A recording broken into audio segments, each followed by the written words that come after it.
Er wie een reddingsplan voor de Barreboeg. Dan hier onderwijskoepel Radius fuseren matten met die van 4 in Ljouteren. Dat ging net terug en dat gaat ten koste van de Barreboeg.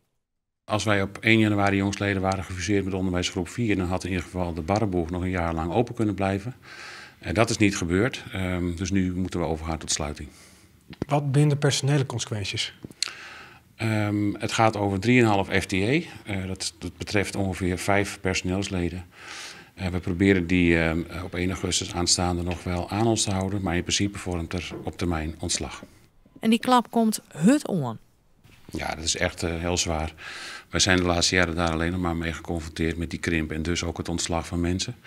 Dat is heel vervelend voor ons als organisatie, maar natuurlijk ook heel erg voor ons personeel zelf. Maar dat is wel gevolg van de krimp zoals die in deze regio nu doorzet. Er wordt werken aan een tijdelijk reddingsplan. We proberen er nog alles aan te doen om per 1 augustus aanstaande de school nog een jaar lang open te houden, als de ouders dat tenminste willen. Maar daarna is het wel over met het voortbestaan van het openbaar onderwijs in Seksbieren. Bij de Barreboeg zelfs woede de directie net reageren.